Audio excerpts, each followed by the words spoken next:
자, 마태복음은 이제 주님이 구약과 연결된 주님의 메시아로서의 오심을 구약의 메시지로 확증하고 있습니다. 족보에서부터 시작해서 예수님이 이 땅에 행하시는 초기의 사역들은 다 전부가 다 구약에 오실 메시아에 대한 예언들을 위한 사역들입니다. 그래서 이 메시아임을 증거하신 거죠.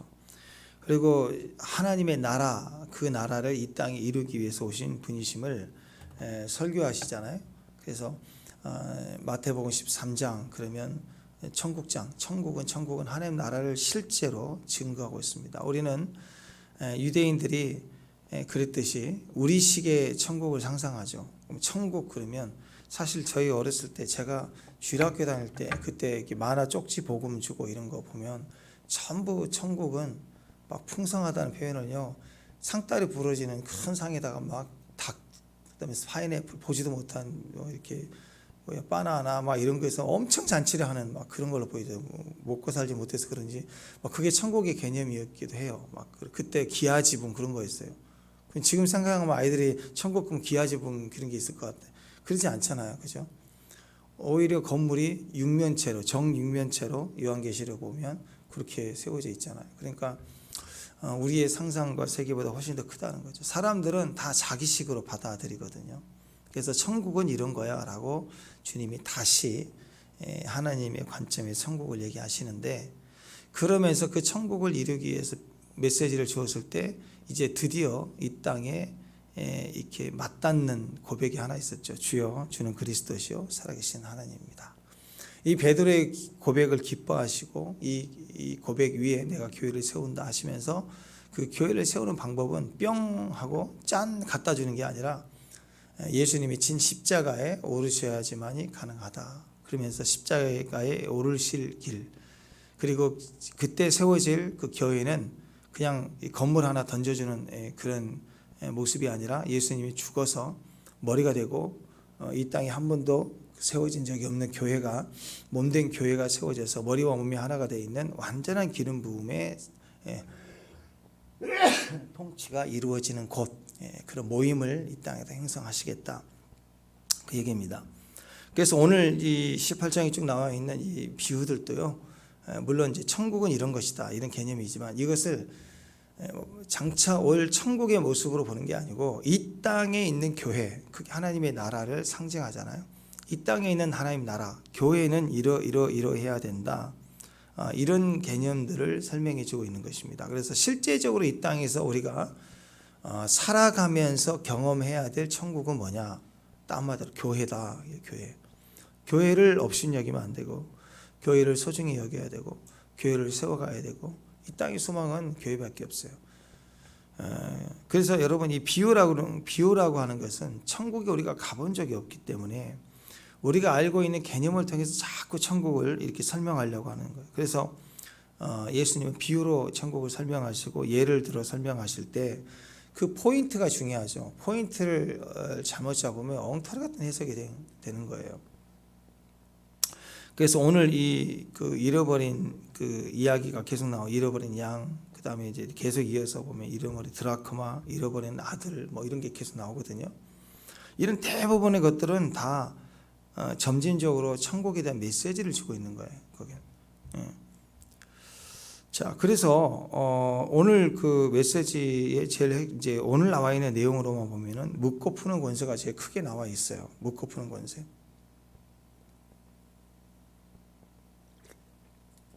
물론 하나님이 보좌에서 모든 것을 통치하십니다. 묻고 푸시죠. 그런데 하늘에 완성될 새 하늘과 새 땅, 새 예루살렘이 오늘 우리에게 영원한 목적이긴 하지만 그것 바라보고 살라는 게 아니라 이 땅에 하나님 나라, 하나님 통치가 확장되어져 가는 게 사명이에요. 사명. 죽으면 그곳으로 가는 거, 우리 노력으로 가는 게 아니라 그냥 죽으면 가는 거예요. 이미 주님께 속했으니까. 근데 이 땅에서는 하나님 부르신 날까지 다 사명자예요. 이제 구원 받았으니까. 그 나라. 그래서 묶어 푸는 열쇠 같은 것을 가지고 문을 여는 직임이 우리에게 있는 것처럼 이 땅에서 묶어 푸는 자리가 육면체가 아니라 이곳에 있는 교회예요.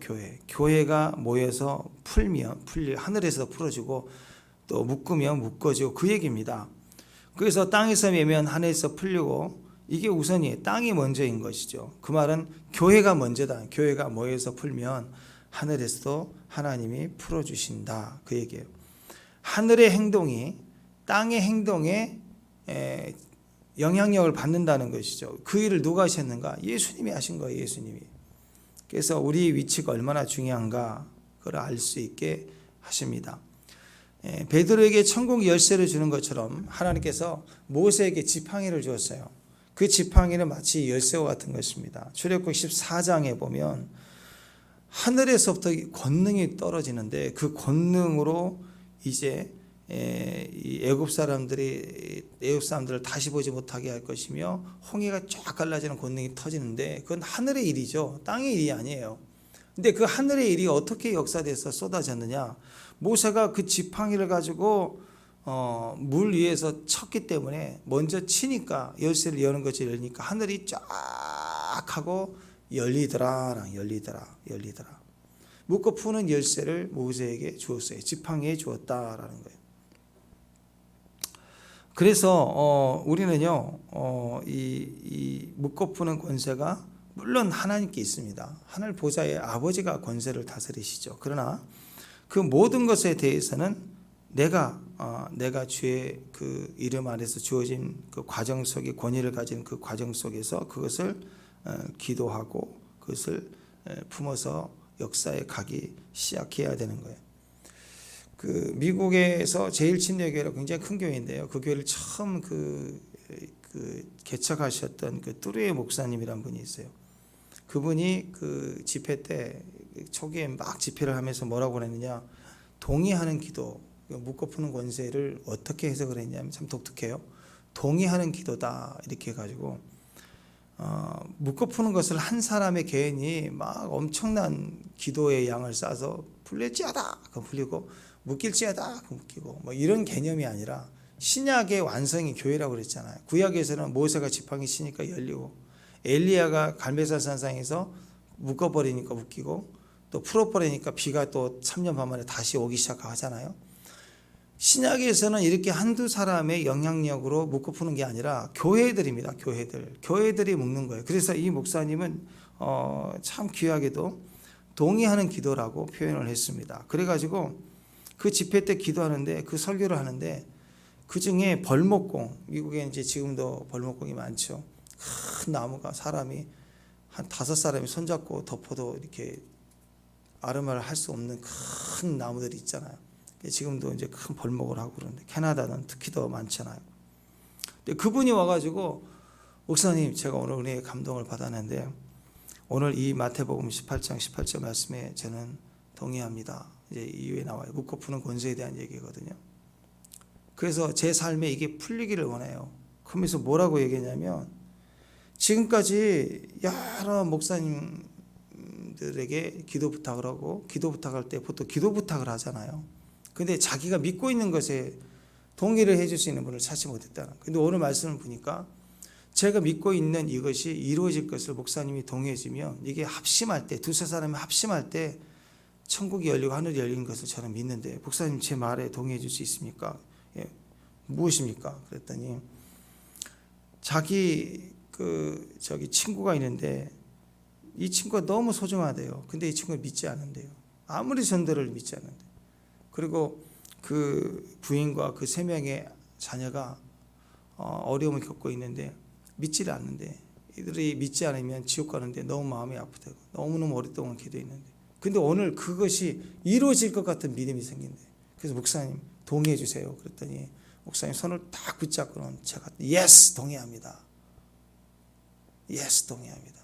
당신의 그 믿음에 내가 동의합니다. 두세 사람이 내 이름 모인 곳에 내가 있다. 그래서 동의합니다 하고 동의합니다 딱 붙잡고 얘기하자 갑자기 막 웃음이 터지면서 그분이 돌아갔어요. 그날 저녁 갑자기 그 친구가 구원을 받은 거예요. 갑자기. 그래서 그 다음날 집회 때 그걸 간증했더니 사람들이 집에서 동의할 걸 다 가지고 온 거예요. 자기 믿음도. 그래서 사람들이 워낙 많으니까 한 사람 한 사람 동의할 수 없잖아요. 우리는 교회가 동의할 때 함께 할 수 있습니다. 그리고 옆 사람 눈을 바라보면 교회 그리스도 안에서 임재 안에서 우리가 서로를 동의하면 이루어집니다. 옆 사람을 바라보면서 자기가 얘기하고 예스 동의합니다. 또 이 사람 얘기하면 예스 동의합니다. 그래서 우리가 막 찬양하자고 하면서 그랬더니 갑자기 이게 막 확산이 돼 버리는 거예요. 그래서 묶어푸는 권세를 독특하게 풀어내고 실제로 초대교회 그 교회 개척했을 시기에 엄청나게 영향력을 발휘했던 기록들이 있습니다. 저는 이게 굉장히 중요한 역사라고 생각을 해요. 이 묶어푸는 권세가 교회 안에 풀어졌으면 좋겠습니다. 어떤 문제든 성도가, 저는 이 믿음이 있습니다. 그냥 기도지 막 써내는 그게 아니에요. 정말 기도하고, 근데 오늘 이게 될 것 같은 믿음이 올 때 그 기회를 놓치지 말라는 거예요. 우리가 임재가 느낄 때 전화하고 통화하는 것처럼 그때를 놓치지 말라는 거예요. 믿음이 확 올 때 막 찾아야 돼, 주변에. 그때 가서 권사님, 집사님, 제가 이런 믿음이 갑자기 올라오는데 동의해 주세요. 저를 축복해 주세요. 그러면 예스 동의합니다. 블레스 복받을지어다. 네가 될지어다 하고 막 얘기를 해주고 축복해 주는 거예요. 네 믿음이 너를 구해냈다 그러잖아요. 그 믿음이 동의해 주는 거예요. 이 그 교회 안에서의 이 묶어푸는 권세를 어떻게 주님은 오늘 접근하신가를 보세요. 이게 이 그 주님의 이 비유가요, 그냥 있는 비유가 아니에요. 연결되어 있는 거예요. 그래서 첫 번째로 봅시다. 양 한 마리와 양 99마리 보세요. 세상은요 가성비 따져요. 자 보세요. 양 한 마리, 여기는 양 99마리. 자 어떤 걸 선택할래요? 모든 사람은 어떤 걸 선택해요? 당연히 양 99마리를 선택하죠. 가성비고 효율성이니까. 이게 낫다는 거죠. 근데 하나님의 나라는요 효율성을 따지는 게 아니에요. 생명을 따져요. 하나님의 나라는요 99마리를 살리기 위해서 한 마리를 희생시키자. 희생양을 찾아서 희생시키는 거예요. 그리고 나머지를 살려내는, 이게 효율성이죠. 세상의 효율성이에요. 근데 이게 십자가의 복음을 이용하는 사탄의 짓입니다. 하나님의 나라는 원리는 비슷해요. 한 사람의 한 알의 미랄이 떨어져 죽으면서 수많은 열매를 맺는 게 하나님 나라는 맞아요. 그러나 그것이 예수님처럼 자원해서 돌이키면서 어떤 한 의인이, 성자가 믿음으로 내가 희생하여서 희생양이 돼서 짊어져서 전체를 살려내는 게 하나님 나라인데, 그것을 교묘하게 이용해서 한 사람을 찾아 희생시키자 해서 한 사람에게 기업 망하게 생길 때 비리가 드러나면 한 사람을 딱 희생시켜서 싹 몰빵해가지고 야 네가 희생해, 우리 살려야지, 그리고 너 나올 때는 내가 다 갚아줄게. 웬걸요? 다 챙겨먹고 도망가 버리지. 공산주의가 그러고요, 악당이 그러고 딱 누군가를 희생양을 찾아요. 그래서 몸팍 희생시키는 거예요. 지금 정치권이 다 그런 거 아니에요? 지금 보면 웃기는 거죠. 정말 누구 하나 책임지지 않아요. 아니 요즘 사람들이 무슨 사건만 터지면 대통령 막 난리 나잖아요. 관계가 없지만 대통령이래 무조건. 자기들은 그렇게 하면서 자기 조직의 비리가 생각나면 밑에서 했대. 나는 몰랐대. 나는 안 받았대. 막 이런 식이잖아요. 동네 사건 뭐 맨홀 하나 깨져도 대통령일 거야 아마. 모든 책임이 머리라고 난리, 옷 벗어라 날리면서 자기 부서에 자기 비리에 자기가 주관해 놓고는 싹 빠지는 이런 비겁자들. 이게 세상입니다. 뭘 따질까요? 효율성을 따지고 가성비를 따지고 희생양을 찾는 거예요. 희생양을 찾는 놈은 일이에요. 일이. 사꾼이에요. 목자가 아니라. 근데 목자는 생명을 받아요. 생명의 소중함을 가지기 때문에 잃어버린 한 양을 절대로 희생시키지 않아요. 살리려고 한다라는 것이에요. 생명을 소중하게 여기는 사람은 한 마리를 찾을 때, 한 마리를 찾았을 때 그 한 마리가 전부인 양, 잘 들으세요. 전부인 양 해요. 양 한 마리를 전부인 양, 반응이 없으시네. 전부인 양 해요. 전부인 한 마리를 잃어버리면 전부를 잃어버린 것처럼 찾죠. 한 마리를 찾았을 때는 전부인 것처럼 여기고 전부인 양 해요. 전부인 양. 교회는 이렇게 한 생명을 귀하게 여기면서 가는 것이 교회입니다. 누구라도 가성비를 따지고 누구를 희생시키고 그리고 막 그걸 따지는 게 아니에요. 가성비를. 교회에서 일을 할 때 그거 어디 가면 뭐 싸게 사는데, 그게 아니라니까요. 개척교회 하고 그럴 때 뭐 음향장비 사고 라인 사고 할 때 그 단돈 10원 1,000원 아끼려고 공장까지 찾아가고, 그래서 막 짊어지고 오고 막 그래서 빼고 막 그렇게 하죠. 그래서 때로는 교회에서 왔다 그러면 또 어느 분들은 이렇게 더 뭐 보통 10% 해주는데 20%까지 해주고 그러면 고맙죠. 제가 그러면서 참 은혜를 많이 받았어요. 그때마다 생각하는 것이 교회가 부흥이 돼서 교회를 건축하고 또 그럴 때 들어가는 음향 장비는 그 교회 이름으로 할 때는 그렇게 돈을 써야 되겠구나. 왜 크리스찬 음향 기업들이 엄청 노가다하면서 어려운 데는 희생하거든요. 인터넷 값보다 훨씬 적게 하고. 저번에 안 목사님 교회 그거 할 때도 믹서 이렇게 필요한 게 연결을 했는데 인터넷 방송 하려고 하니까 잡음이 돼서 안 맞는 거예요. 믹서가 최신 걸로 바꿔야 되는데 그 장비에 카메라 달라와가지고 그것도 그냥 자기들 업자들이니까 하다가 그 세팅된 것들 있는 것들 가져와서 거의 새 제품인데 새 걸로 그냥 이걸로 더 드리겠다고 하고. 그리고 공사하신 분들이 진짜 애착을 가져가는 분들이 많아요. 이런 기업들은 살아야 돼요. 그렇지 않은 기업들이. 그럴 때는 교회들이 크게 건축하고 이럴 때는요, 그런 기업들을 더 후원해 줘야 되고 더 세워줘야 돼요.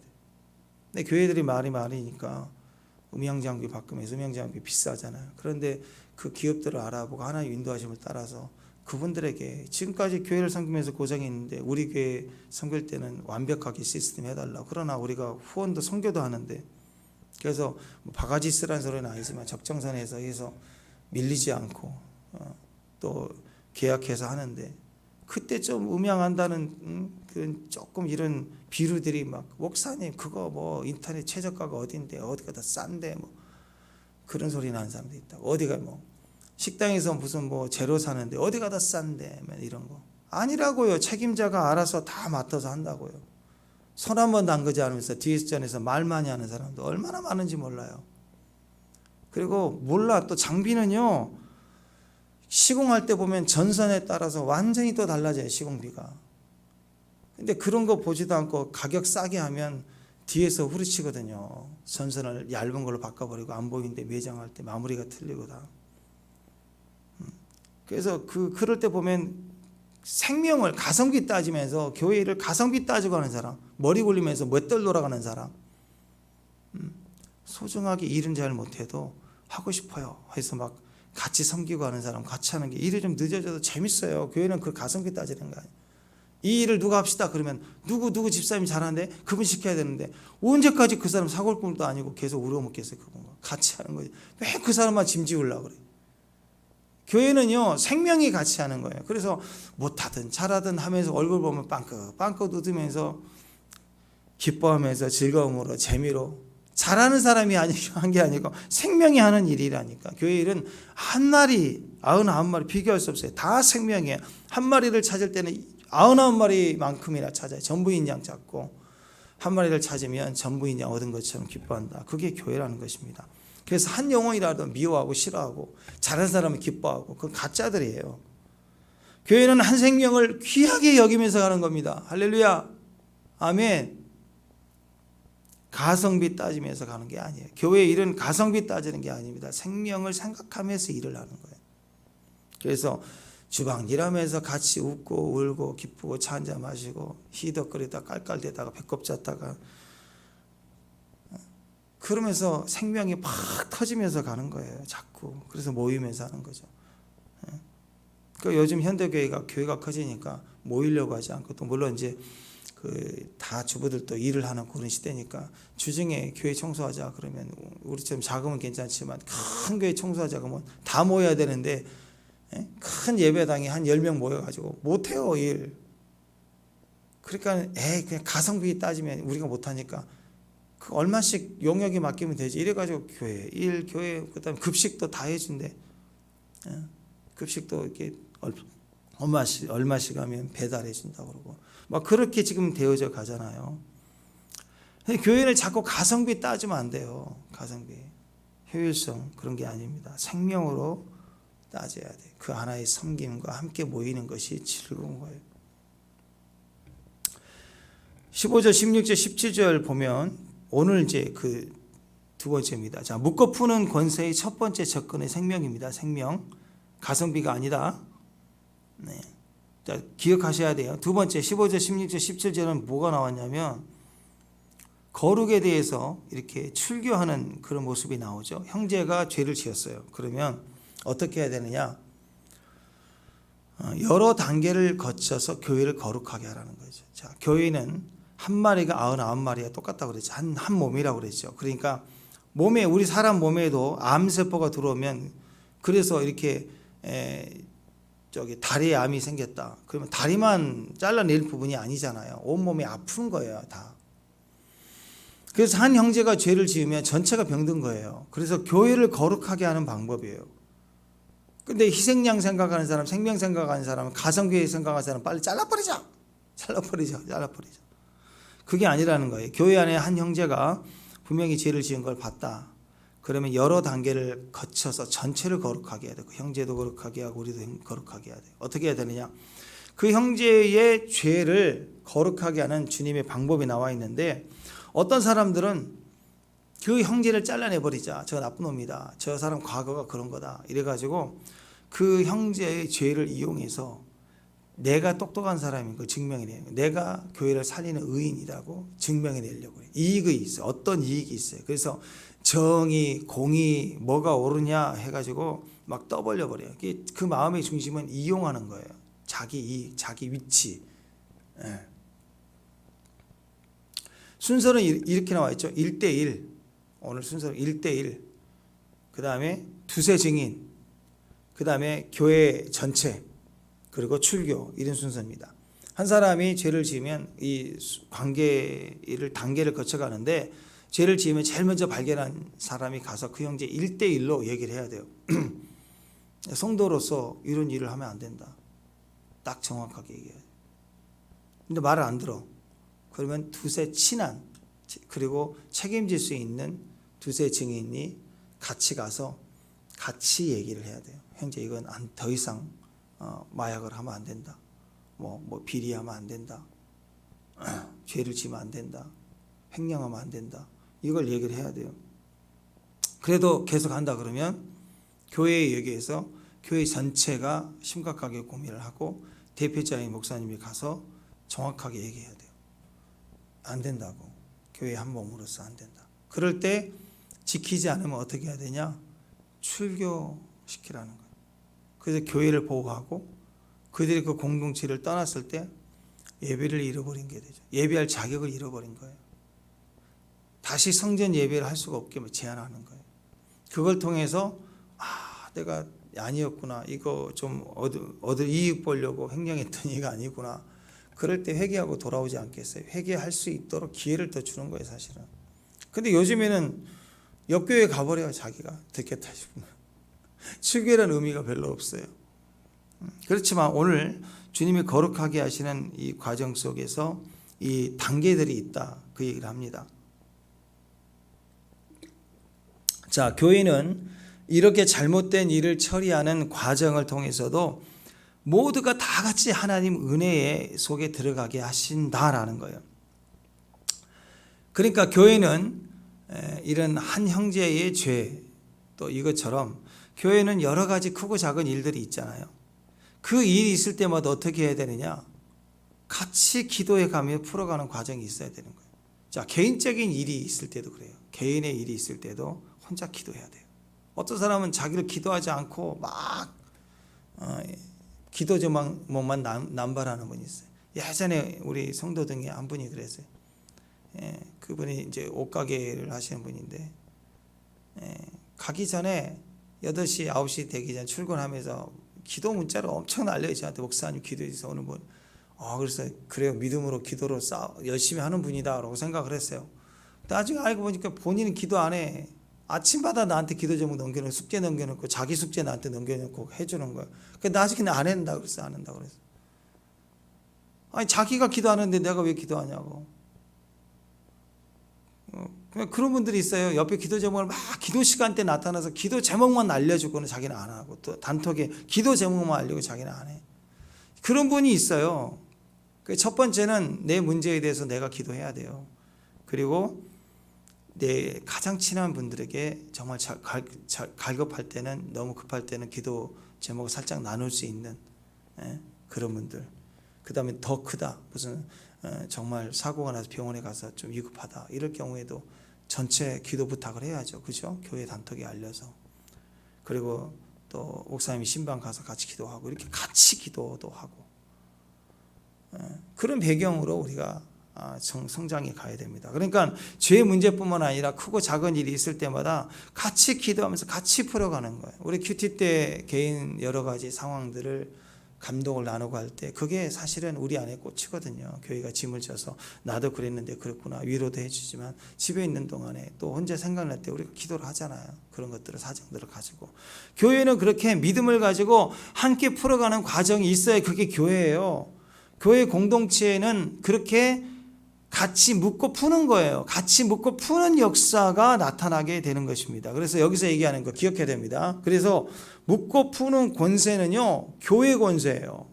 자꾸 사람들은 오해해요. 이 말은 한 개인 슈퍼스타가 태어나서 세례 요한처럼 태어나고 엘리야처럼 모세처럼 튀어나와서 세게 권세를 받아서 이 한 사람이 말하면 확 막 묶어버리고 풀어버리고 하는 그런 일들. 도시가 묶일지어다 하고 막 묶여버리고. 물론 그런 그 권세가 역사할 때가 있겠죠. 그런 분들이 많았으면 좋겠어요. 저는 우리 교회 여기가 모든 성도들이 그런 예수님의 장성 분량까지 일어나서 폭풍아 잠잠할지어다 탁 잠잠해져 버리고 그런 권세가 다 됐으면 좋겠어요. 그러나 그렇게 가는 과정이 제가 보기에는 어려워요. 어떻게 가야 쉽느냐? 같이 가면 쉬워요. 뭐 숫자로 표현하기는 어렵지만 자 보세요. 한 사람이 예수님의 분량이 100점이라면 한 사람이 이제 예수 믿고 기도하면서 이렇게 100점까지 올라가기가 어려웠어요. 여러분이 어떤 수학 과목도 그렇습니다. 수학 과목도 빵점짜리를 공부시키면요. 찍어도 반타작 안 돼. 수학은 풀어야 되니까. 근데 선생님이 100점 나오게 하는 과정에서요. 기초만 해도 절반 평균을 만들어내야 되니까 30점은 그냥 산수 같은 문제를 내주게 돼 있고요. 그 다음에 조금 공식 그 과에 중요한 몇 개만 하면 50점은 맞게 돼 있고요. 조금 집중해서 기도만 하면 60, 70점은요. 그냥 보통 조금 공부하면 다 하게 돼 있어요. 그래서 공부는 제일 빵점 나온 과목부터 시키면 얘가 성적이 확 올라가요. 왜? 그냥 조금만 해도 되는 거니까. 근데 이제 70점 올라가기 힘들고 80점 올라가기 힘들고 꼴등이 60점, 70점 되는 거 쉬운데 한두 달 만에 금방 해요. 근데 90점 나오는 애에다가 99점 나오게 만드는 게 되게 어려워요. 그러니까 믿음의 분량이라고 하는 것이 영적으로도 기름 부음으로도 주님의 장성 분량까지 올라가기가 너무 어려운 거예요. 근데 한 개인이 30점까지 올라왔어. 근데 40점, 50점 기름 부음의 정도와 장성한 분량이 다뤄지려면 엄청난 눈물, 콧물 짜내고 병들고 아프고 동굴 몇 번 들락날락 한 13년 뒹굴고 돌아다녀야 돼요. 미친 척하고 침 흘리고 구덩이도 한두 번 감옥까지 들어가 보고 막 불속도 들어가서 뜨거워 한두 번 하고 막 그런 거예요. 고난이라고요. 고난 때문에 눈물 난다고요? 눈물이 안 나요. 고난 때문에 가슴이 아프다고요? 아픈 가슴이 없어요. 그렇게 가야 돼요. 그렇게 해서 80점, 90점 올라가는데 한 사람의 영적 거장이 그렇게 탄생하기가 그렇게 어렵다고요. 그럼 어떻게 해야 되느냐? 그 노력을 어떻게 해야 되느냐? 한 30점까지는 해서 어느 정도 하나님 앞에 설 수 있는 기회를 얻었다. 그러면 빵점짜리를 30점짜리로 다 똑같이 만들어주는 건 쉬워요. 같이 지도하면 되니까. 그 사람을 계속 증가시켜서 성냥불 하나 그러지 말고 이게 1000개, 10,000개일까 모이면 엄청난 에너지가 생기는 거예요. 그래서 모여야 되고 함께 해야 돼. 이 묶고 푸는 권세를 이렇게 풀어가면 교회의 기도가 합심 기도가 동의 기도가 굉장한 일이 일어나는 거예요.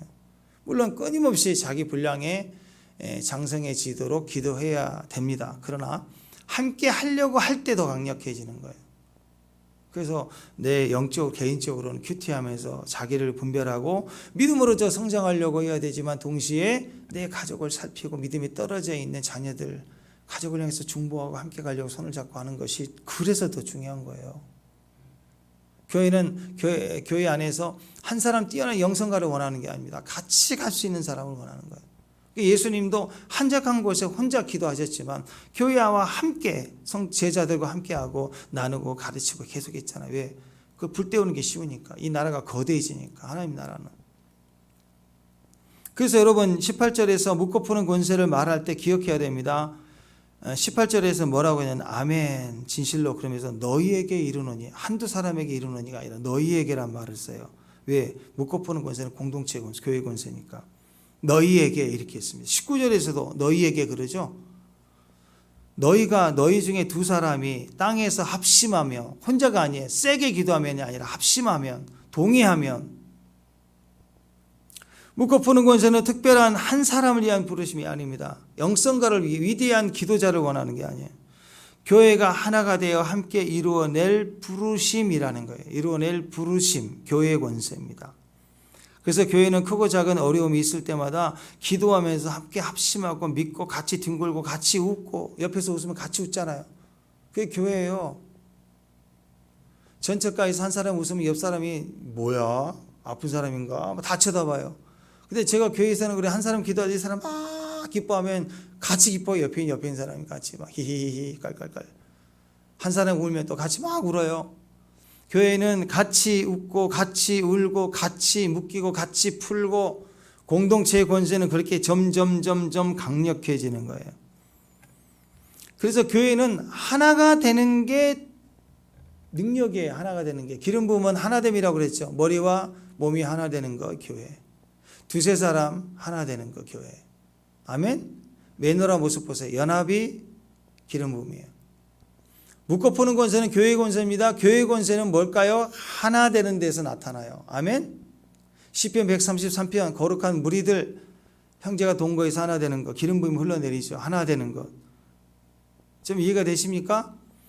묻고 푸는 권세는 하나됨의 권세입니다. 그래서 첫 번째 비유가 뭐였냐면 양 한 마리를 잘라내지 말라는 거예요. 그 한 마리를 구원해서 하나가 되는 거예요. 어쩔 수 없는 경우에는 출교를 해야 되지만 그렇지 않은 최후의 수단까지는 끝까지 살려내서 하나가 전체라는 것을 가지고 함께 살려내야 되는 거예요. 그럴 때 강력한 파워가 나타나는 거예요. 새끼발가락 암이 생겼어요. 아, 이거 어떻게 하지? 잘라내자. 내가 살아야 되니까. 잘라내버렸어요. 그러면 겨우 산 거예요. 그 다음에 이제 암의 공포를 계속 가지고 살아야 돼요. 또 발에 생길까봐 계속 항암 치료하고, 또 다른 데 생길까봐 암의 두려움과 싸움을 계속해야 돼요. 근데 발이 썩어가기 시작하는데 잘라내려고 하지 않고 치료하기 시작하고, 그리고 잘라내기 전까지 최선을 다해서 했더니 어느 날 나았어. 싸워서 암을 이긴 거예요. 그랬다면 어떤 일이 벌어질까요? 합심 기도가 생기는 거예요. 이 온 전체가 하나 된 기쁨을 같이 누리면서 이제 암 괜찮아, 다 이길 수 있어요. 이제 이게 묻고 푸는 권세가 생기는 권세자가 되는 거예요. 수술해버리고 잘라버리고, 이분 이러면 잘라버리고, 이 사람 저 사람 잘라버리고. 자꾸 그러면 뭐가 남아요? 깨끼발가락, 엄지발가락, 발목, 발 다 잘라서 토막 사건 낼 거 아니에요. 무슨 공포영화도 아니고. 암 생길 때마다 다 잘라내겠어요? 살려내는 능력이 있어요. 살아내면요, 새끼발가락 하나도 전체인 것 양 노력하고 생명을 살려내서 살아나면 어떤 일을 벌이는, 이전의 사람과 이후의 사람은 전혀 다른 사람이 돼버리는 거예요. 어려운 문제 해결하고 이겨나면 전혀 다른 사람이 돼버리는 거예요. 권세입니다. 그게 권세. 그래서 묻고 푸는 권세를 한 개인의 영성가로 보면 산속기도, 40일기도 그런 거잖아요. 그런데 하나님은 오늘 너희에게 두세 사람이 또 합심하여 너희에게 이르노니, 이 다 교회예요. 교회가 묻고 푸는 권세가 있다. 그러려면 교회가 어떤 교회? 하나됨을 이룬 교회. 빌라델피아 교회, 시편 133편 하나됨의 교회가 묻고 푸는 권세가 있는 거예요. 그래서 한 양이 99마리 양, 비교할 수 없는 하나됨의 생명으로 보고 구원하고 함께하는 거고, 그 다음에 교회에 죄가 있을 때 함께 짐을 짊어지면서 풀어가기 시작해야 돼요. 걸어갈 때 그 교회의 권세가 점점 강해지기 시작해서 그 교회를 통해서 강력한 묻고 푸는 권세가 일어난다라는 것이에요. 교회는 서로 연합하고 기도하고 함께 어려움을 통과해 가는 과정을 통해서 묻고 푸는 권세가 더 증가되는 거예요. 그래서 내가 힘들 때 모여야 됩니다. 큐티할 때 말씀을 찾으면서 말씀을 나누면서 내 사정이 드러나고 같이 공유하고 같이 기도해야 돼. 절대로 교회 안에서 신비주의로 있으면 안 돼요. 떨어져 있으면 안 돼요. 혼자 기도하면 안 돼요. 아버지 아시지? 물론 아버지 알아요. 아는 얘기를 언제까지 아버지 아시겠어요? 교회는 오픈해야 되고 알릴수록 자유해지고 그리고 함께 풀어가기 시작할 때 교회의 권세가 강력해지는 거예요. 정리합니다. 교회는 어린 아이와 같은 의존성이 있어야 돼. 이제 이 비유가 순서가 이해가 되죠. 어제 했던 교회는 어떤 교회? 천국은 크게 된 하나님 나라의 통치는 이 땅의 교회로 상징하는데 교회는 어떤 모습이어야 돼? 어린 아이와 같아야 돼요. 수용성이 있어야 돼요. 어제 했죠. 오늘은 생명 살리는 공동체예요. 크게 건물 짓고 뭐 브랜드 만드는 게 아니라 진짜 생명 살리는 거. 그러려면 가성비 따지는 곳이 아니에요. 앞으로 교회 일을 하는데 어디가 뭐가 싸고 얼마짜리가 낮고 뭐 계산하지 말아야 돼요. 계산하기 시작하면 교회 일을 어떻게 해요? 세상 일하는 거지. 세상 기업하는 거지. 구멍가게 차렸으면 그런 거 계산 따져야 되겠지만 교회를 어떻게 따져요? 교회는 생명 살리는 공동체입니다. 어린아이와 같은 순수한 의존성이 있어야 됩니다. 그리고 오늘 함께 일을 처리하는 과정을 통해서 묶어푸는 권세가 강력해지는 거예요. 그래서 같이 기도해야 돼요. 그래서 교회가 어린아이와 같이 그리고 생명을 살리는 그런 좋은 마음을 가지면 그죠, 기다려야 돼. 그러면 아이들도 엄마 나 이런 어려움이 있어 할 때 얘기할 수 있는 엄마를 찾아오세요. 왜 너는 나한테 얘기 안 하니? 그러지 말고 내가 편안해야지 얘기를 하지. 그렇잖아요.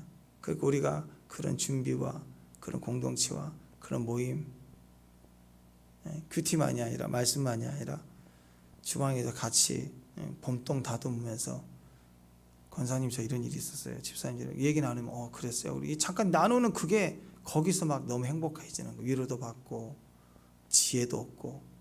그러면 모임이 다 같은 기름 부음의 모임입니다. 거기서 같이 풀어가는 거예요. 나도 풀었기 때문에 쉬운 방법을 가르쳐주고 알려주고.